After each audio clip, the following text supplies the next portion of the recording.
오늘 우리에게 주시는 하나님의 말씀은 요한복음 1장 9절에서 14절입니다.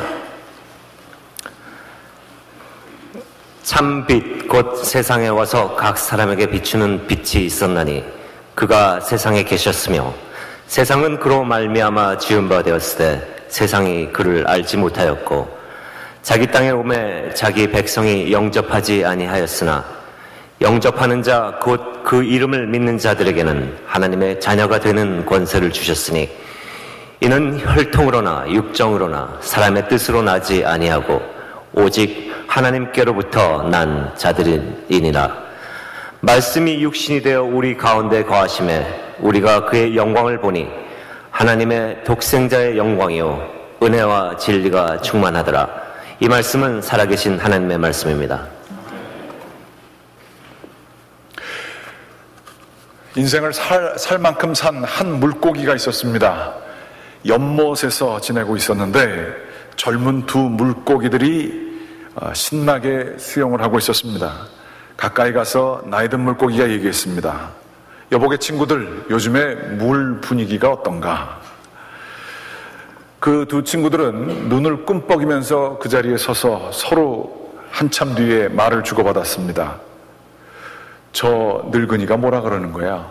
물이 뭐야 도대체? 라고 얘기를 했답니다. 의미하는 바가 굉장히 큰 이야기입니다. 우리는 세상이라고 하는 물 속에서 살아갑니다. 그런데 이 세상이 어떠한 영향을 나에게 미쳐주는지, 세상에 있어서 좌절하고 세상에 있어서 아픔이 있었고 또한 기쁨도 있었고 내가 살고 있는 것들을 전체적으로 조망할 수 있는 경력이 주어지지 아니하면 그 세상이 무엇인지 잘 모릅니다. 내가 그 속에 살고 있기 때문에 그렇습니다. 우리들은 교회 안에 교회로서 존재합니다. 그런데 교회가 뭔지, 교회가 우리에게 어떤 영향력을 주는지, 교회의 본질이 무엇인지 우리가 잘 모를 때가 많이 있습니다. 오늘은 복음에 대해서 말씀을 나누겠습니다. 기독교 교회가 교회일 수 있는 까닭은 예수 그리스도의 십자가의 복음 때문에 존재할 수 있습니다. 이 복음은 사람들을 변하게 하는 능력이 있습니다. 세상에 그 무엇도 가능하지 않았던 것들을 변하게 할 수 있는 능력이 있습니다. 복음은 세상에 참된 소망의 근거가 됩니다. 복음은 능력입니다. 복음은 권세입니다. 복음의 능력은 세상의 한 가운데를 쪼개고 세상을 완전히 정복하고 세상 위에 우리 주 예수 그리스도를 만물의 주로 세울 수 있는 능력이 바로 복음인 것을 저희들이 기억해야 할 것입니다. 이 복음의 능력과 복음의 빛의 능력에 대해서 우리들이 한번 오늘 묵상해보고자 합니다. 제가 최근에 바깥으로 많은 사람들을 만나고 다녔습니다. 목사님들도 많이 만나고 교회들도 방문하였습니다.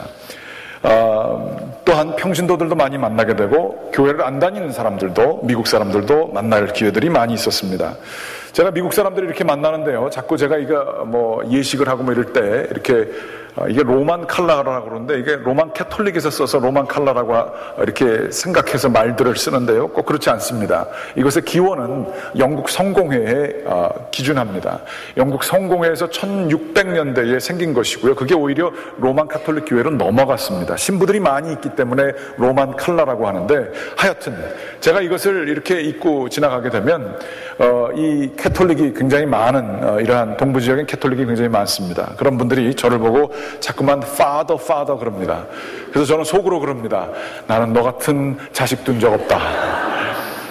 그러면서 그런 분들과 이런저런 얘기를 이렇게 나눕니다. 그러면서 제가 이제 목회자로, 프리스트로 보여지게 될 때에 그들이 이렇게 행하는 양식들을 보면서 카톨릭은 이렇구나. 그러면서 제가 이제 저는 누구라고 또 설명도 하고 이런저런 얘기를 많이 나눴습니다. 그런데 그분들과 더불어서 이야기를 나눌 때도 그렇고, 많은 목사님들 만날 때도 그렇고, 교회들을 많이 방문했습니다만, 제가 어딘지 모르게 많은 것을 느끼고 있었지만 어딘지 모르게 깊은 영적인 갈증이 있는 것을 느끼게 되었습니다. 그게 무엇인지 정확히 딱 짚어서 얘기는 못하겠지만 제가 이렇게 둔하긴 해도요, 이렇게 좀 민감할 땐 민감할 때가 있습니다. 이 갈증이 있었어요. 그러던 차에 어떤 그 기사를 하나 보게 됐습니다. 인터넷 기사를 보면서 이게 이래서 이렇구나 이렇게 느꼈습니다. 그 기사는 이렇습니다. 전남대의 어떠한 교수가 새롭게 글을 썼는데요.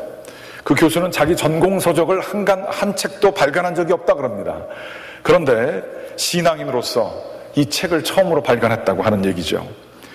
그러면서 그 기자는 이 사람이 얼마나 답답했으면 이런 책을 썼겠느냐 이러한 얘기를 합니다만, 저는 속으로 전공 서적이나 쓰지 하는 생각도 가졌습니다. 그런데 그 마음이 느껴졌습니다. 제목은 성도들 안녕하십니까? 라고 하는 제목입니다. 한국교회의 어두운 면을 보여주는 그러한 것입니다. 나는 안녕하지 못한데 당신들은 교회 다니면서 안녕하시냐 하는 얘기입니다. 이분은 미국 유학을 마치고 한 9년 전에 광주에 있는 하나의 대형 교회를 다녔다고 합니다. 교회를 다닐 때마다, 예배를 드릴 때마다 왠지 모르게 그의 마음속에는 분통함이 몰려왔다는 것입니다. 설교를 듣고 예배를 참여하고 교인들과 얘기를 나눌 때마다 분통함이 몰려오는 것은 늘 하나님의 은혜가 우리에게 넘친다, 하나님은 여러분을 도와주실 것이다 라고 하는 이야기만 한다는 것이었습니다. 그리고 사람들은 거기에 대해서 열광했다라고 하는 것이지요.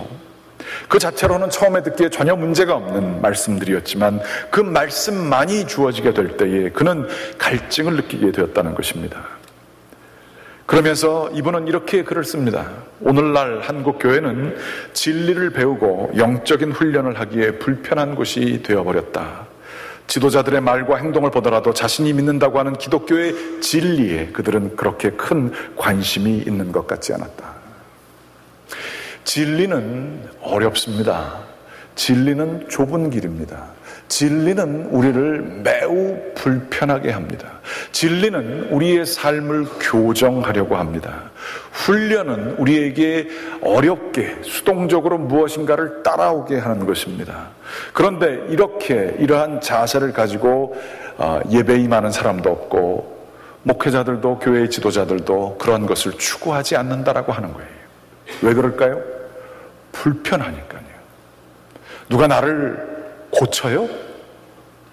나보다 나를 더 잘 알아서 나에게 이래라 저래라 할 수가 있어요? 자기는 뭐가 잘났다고 그래요. 이러한 마음이 우리 가운데 있기 때문입니다.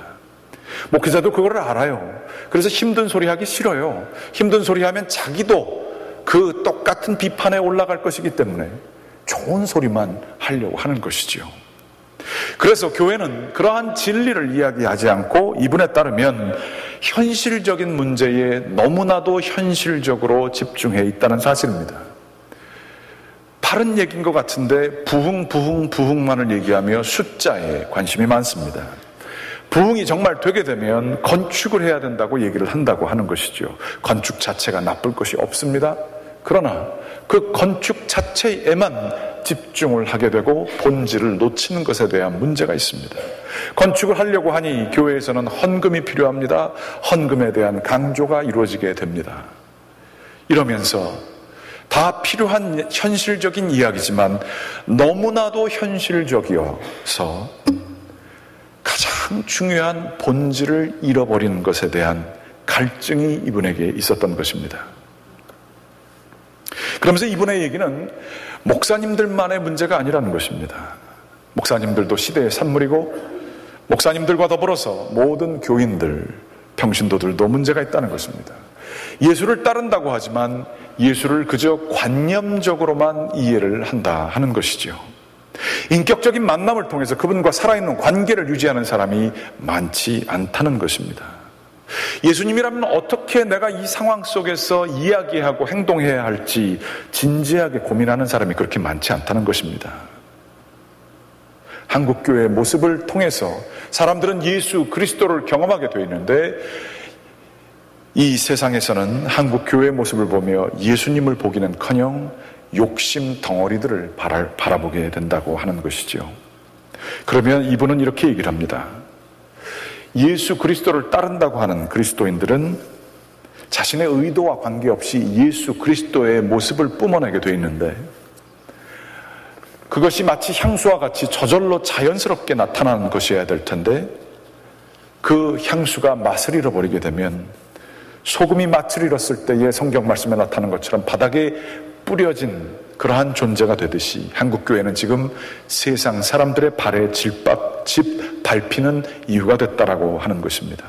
그러면서 이분은 희망을 가지고 얘기를 합니다.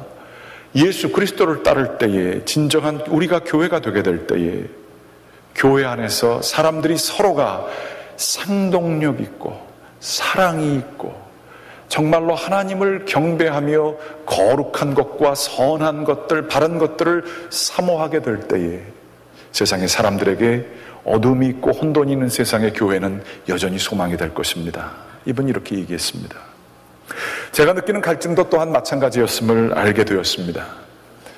바로 가장 본질적인 것, 가장 중요한 것들, 이러한 것들이 높여지기보다는 눈에 보여지는 것들, 그리고 매우 현실적인 문제에 집중해 있는 많은 분들을 만나보게 되면서 또한 저도 그들과 이야기를 나누며 가장 본질적인 진리와 그 가장 본질적인 예수 그리스도에 대한 사랑에 대해서 제가 이야기하기보다는 그것과 어떻게든 관계되었는지 모르겠지만 현실적인 이야기들, 눈에 보여지는 것들의 이야기를 다 하고 났을 때에 저 안에서도 소망이 없고 대화 속에도 소망이 없는 것을 제가 느끼게 되었기 때문입니다. 인간의 죄성은 어디에 근거했을까요? 성경은 로마서 1장에서 얘기합니다. 죄라고 하는 것은 그렇게 딱히 우리가 알듯이 악한 것들을 행하고 남들을 육체적으로 물질적으로 해하고 돈을 횡령하고 하는 것들만 죄라고 생각하기가 쉽습니다. 그러나 여러분이 잘 알고 있듯이 죄는 더 깊은 곳에 있습니다. 성경에서 얘기할 때에 이 죄의 시작은 로마서 1장에 보게 되면 마음의 정욕으로부터 나온다, 이렇게 얘기를 합니다. 마음에 있어서의 욕심이 드러난다 하는 것이죠. 그 욕심으로 자신을 높이고자 할 때에 눈에 보여지는 피조물들을 조물주보다 더 높이 올리고자 하는 것들, 그게 왜 순서를 바꾸느냐 하면 바로 마음의 욕심 때문에 그렇게 하게 될 때에 우리들은 죄 가운데 거하게 되는 것이고 그 죄가 계속 발전하여 눈에 보이는 죄들로 드러나게 돼 있다라고 하는 것이죠. 하나님은 마음의 중심을 보신다고 하셨습니다. 하나님은 눈에 보이는 결과들보다 우리들의 마음의 중심을 늘 바라본다고 하셨습니다. 왜냐하면 거기에서부터 죄가 시작되기 때문에 그렇습니다.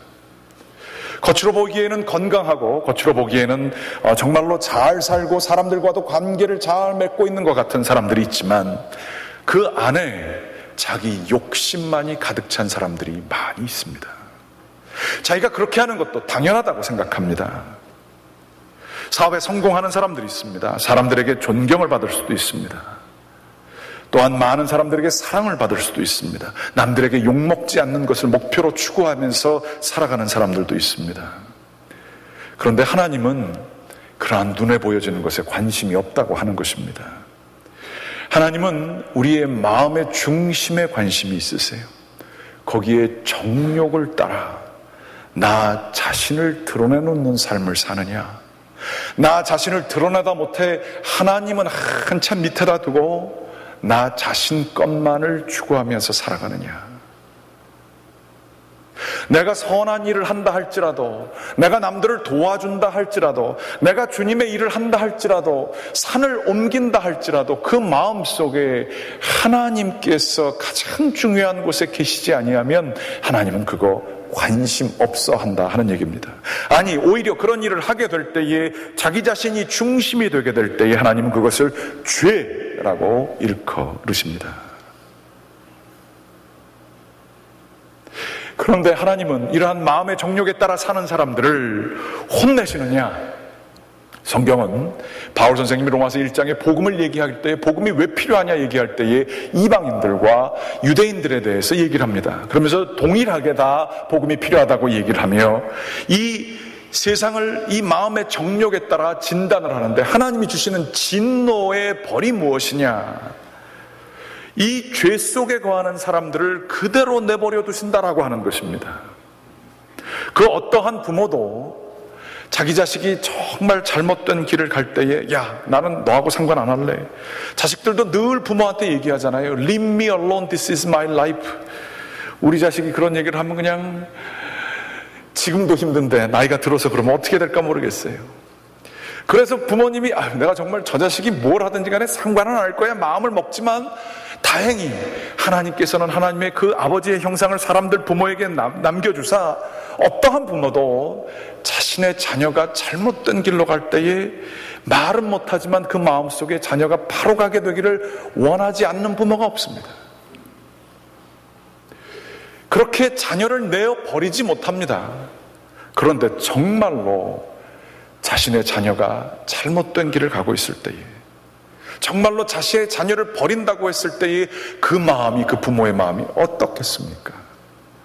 하나님께서 우리를 내버려 두사라고 했을 때 하나님 마음이 어떠셨겠습니까? 그런데 하나님께서는 정말 자기가 생각하는 것이 너무 옳다라고 생각하는 이 철없는 철부지 같은 저희들을 바라보시고 너무 하실 것이 없어서 아마 지금도 마음속에는 안타까움이 있지만 그대로 내버려 두시는 것 같으세요. 오늘날의 세상은, 이 죄악된 세상은, 세상이 늘 그래왔지만 이 마음의 정욕이 교회 밖에뿐만 아니라 교회 안에도 다 지배하고 있습니다. 바깥에서의 정치적인 것에 그 이기심들은 이루 말할 수도 없지만 교회 안에서도 내 지분이 중요합니다. 내 정치가 중요합니다. 내 위치가 중요합니다. 내가 얼마나 인정받는 것이 중요합니다. 하나님의 십자가 앞에서 멱살을 잡고 싸우는 일들이 참 많이 있지 않습니까? 이때에 어디에 소망이 있을까요? 감사한 것은 우리 주님께서는 우리를 사랑하사 히브리서 12장 6절서부터 7절 말씀엔 이런 말씀이 주어져 있습니다. 내 아들아 주의 징계하심을 경히 여기지 말며 그에게 꾸지람을 받을 때에 낙심하지 말라. 주께서 그 사랑하신 자를 징계하시고 그가 받아들이시는 아들마다 채찍질 하심이라 하였으니, 하나님은 사랑하는 자들에게 하나님의 사인을 보내주세요. 때로는 속삭이는 말로써 저희에게 바른 것을 얘기하세요. 야, 너 그렇게 하면 안 돼. 지금 그거 아니야. 우리 마음속에 그런 얘기 들을 때가 얼마나 많아요. 그런데 우리들이 얼마나 많은 경우에 저희가 그 주님의 음성에 자신의 마음이 쪼개져야 되지 않아요? 양날의 날이 선 검과 같은 그 말씀에 자기 자신을 내어 보내야 되지 않겠어요? 그런데 우리들은 마음이 그 애굽의 왕처럼 강팍해질 때가 많아요. 그래서 주님의 말씀이 조금 금가게 한 걸요, 우리들의 자존심으로 현실에 바쁜 걸로 거기다가 본드를 붙여가지고 그냥 또 그러고 삽니다. 아무 일도 없었던 것처럼 강팍한 마음으로 삽니다. 저 여러분들에게 도전합니다. 여러분들 언제 예수 그리스도를 믿으신다고 하지만 이 십자가 밑에 나와 하나님, 내가 죄인이에요. 나 정말 하나님 생각 안 하면서 살았어요. 하나님의 진리 밑에서 살려고 하는 노력조차 안 했어요. 다 뻔한데요. 뭐 남들하고 비교할 때는 나쁘지도 않은데요. 뭐 하나님의 음성은 들은 적이 있지만 그게 바른 것인 줄 알지만 하나님 생각하면서 내가 순전하게 살지 못했습니다 하면서 애통하신 적이 When was the last time? 언제세요? 도전합니다. 그러나 젊었을 때 했지. 젊었을 때 말고요. 관계는 살아있는 거 아닙니까? 하나님 앞에서 하나님의 진리 밑에서 민감함을 가지고 자신의 영혼을 스캔을 하면서 암세포 조금이라도 우리가 있게 되면 기겁을 하는 것처럼 우리 가운데 있는 죄의 세포에 대해서 하나님의 말씀 밑에서 십자가의 진리 밑에서 울면서 아파했던 적이 언제 있습니까? 그것이 희망인데 우리들 그거 못하고 있지 않습니까? 그러나 그 주님의 음성을 듣게 될 때에 우리는 그게 아파요. 그리고 고치려면요, 얼마나 많은 것들을, 자존심을 버려야 되는지도 모르고 재정적인 손해가 일어나는지도 모르고 바보같이 되는 경우들도 참 많이 있어요. 누구도 인정해 주지 않아요. 그러나 그 십자가의 길을 주님을 사랑하기 때문에 가려고 하게 될 때에 거기에 소망이 있지 않겠습니까? 오늘 말씀에 보게 되면 요한복음에 이런 말씀이 쓰여져 있어요. 참 빛 곧 세상에 와서 각 사람에게 비추는 빛이 있었나니 그가 세상에 계셨으며 세상은 그로 말미암아 지은 바 되었으되 그래서 사람들이 다 양심이라는 게 다 사람들 마음속에 주어졌어요. 아무리 나쁜 사람도 양심이 있어요. 그래서 예수님을 바라보게 되면 이게 마음이 동하는 게 있어요. 그런데 거기에 현실적인 교회의 뭐 안 좋은 모습일 수도 있고 나름대로의 합리화할 수도 있고 자기의 욕심과 바쁜 생활을 핑계일 수도 있고 그래서 그를 알지 못하였다. 예수님을 멀리 하는 겁니다. 그래서 예수님께서는 이 세상에서 이 세상을 지으신 분이시지만 영접받지 못하십니다. 심지어 예수 그리스도는 우리들이 영접했다고 우리들은 믿지만 우리의 지금 현재의 삶 속에 예수님은 영접받지 못한 채로 계실 수도 있습니다. 이때에 참 빛이 우리에게 비춰주십니다. 12절 말씀에 보게 되면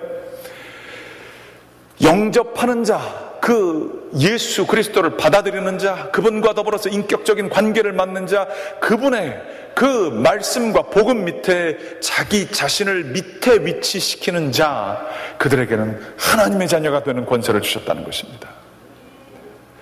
이 사람들은 혈통이나 육정에 따라서 살아가는 사람들이 아니에요.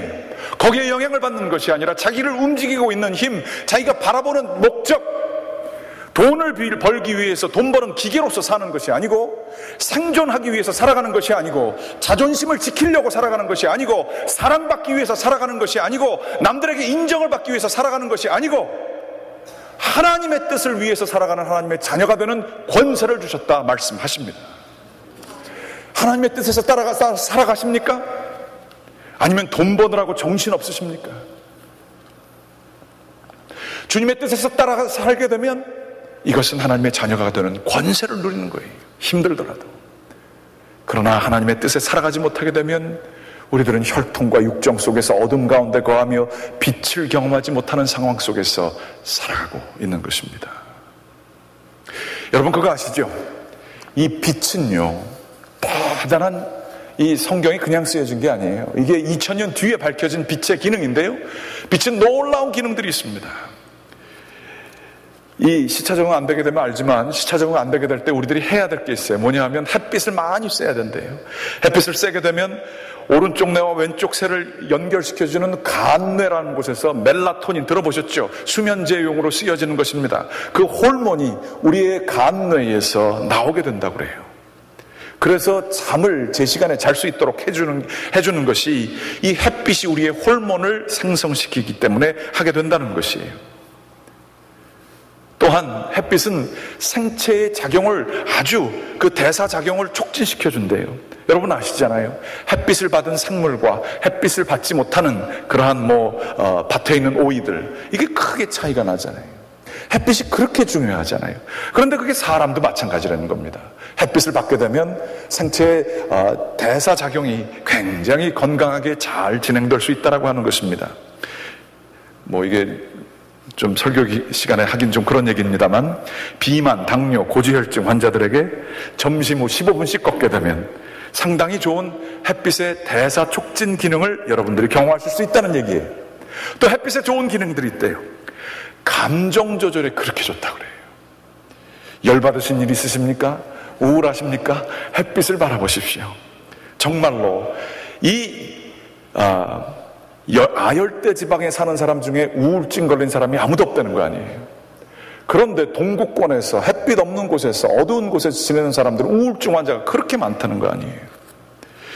이 자외선 치료라고 하는 것이 그렇게 도움된다는 거 하는 것이에요. 네 번째로는 햇빛은 면역 반응을 그렇게 준다고 합니다. 면역 반응 저하로 감기, 대장염 여러 가지가 생길 수 있는데요, 그러나 햇빛을 쪼이게 되면 그 면역을 강하게 해주는 그런 것들이, 치료제들이 우리 몸 안에서 스스로 생성된다는 것입니다. 이렇게 장황하게 햇빛에 대해서 얘기하는 것은 바로 성경이 얘기를 하고 있습니다. 2000년 전에 하나님이 말씀하셨어요. 예수 그리스도는 참 빛이다. 이 빛들은요 그저 세상의 물질로 된 빛이지만요, 참된 빛은 예수의 그 복음, 예수 그리스도 그분이 참 빛이라고 하는 거예요. 그래서 오늘 마지막 말씀에 보게 되면 예수 그리스도 그분을 영접한 사람, 그 햇빛을 충분히 쏘인 사람, 복음의 빛에 충분히 쏘인 사람, 십자가 밑에 나와 죄에 대해서 민감하게 생각하며 하나님을 가장 중요한 분으로, 눈에 보여지는 현실적인 것들이 중요하지만 그것보다 하나님만을 바라보며 나아가는 사람들에게는 어떤 기능들이 활성화되게 되느냐? 성경은 얘기합니다. 은혜와 진리가 충만하더라. 십자가에는 그런 기능이 있어요. 복음에는 그런 기능이 있어요. 세상에 정말로 죄 많은 세상 아니에요? 세상 살면서 욕할 게 얼마나 많아요? 불평할 게 얼마나 많아요? 자아들끼리 부딪히면서 서로 싸우는 일들이 얼마나 많아요? 그걸 이겨내지 못한 사람들은 우울증에 좌절감에 살아가는 경우가 얼마나 많습니까? 또 그거 좀 이겼다고 교만해져가지고 얼마나 자아 충만해서, 그런데 그 사람들 옆에 가면 썩은 냄새가 진동하지 않아요? 옆에 가고 싶지 않잖아요. 세상의 모든 것을 자기는 다 알아요. 세상에서 자기만큼만 아는 사람 없대요. 그러면 다 된대요. 모든 것을 얘기해도 다 자기의 공로만 얘기해요. 그 사람들 옆에서는 가까이 가기 싫잖아요. 그리스도의 향내가 전혀 나오지 않잖아요. 그런데 우리는 그런 이야기를 하기를 얼마나 즐겨합니까?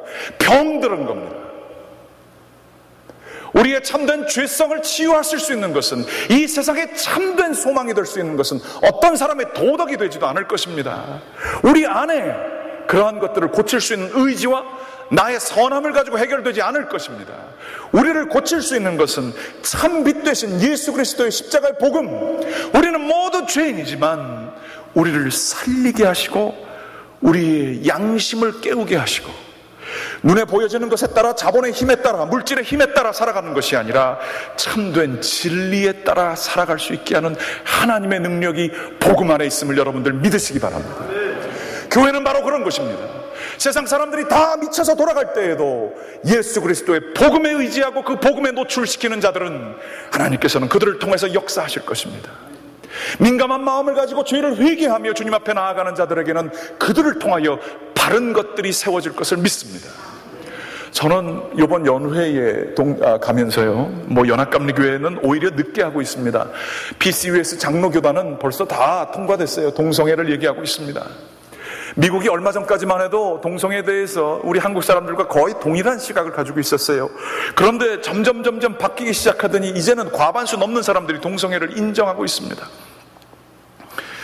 저는 동성애자들도 많이 학교를 다니면서 봤습니다. 제가 다녔던 신학교는 굉장히 리버럴한 신학교에서 그들을 옹호해주고 그들의 인권을 중요시하는 것이 얼마나 중요한지를 저는 잘 배운 사람입니다. 저는 그 어떠한 사람보다도 동성애자들에 대한 인간미와 그들이 똑같은 사람이고 그것이 인정받지 못하게 될 때에 그들이 얼마나 안타까운 삶을 살고 있는지에 대해서 잘 알고 있습니다.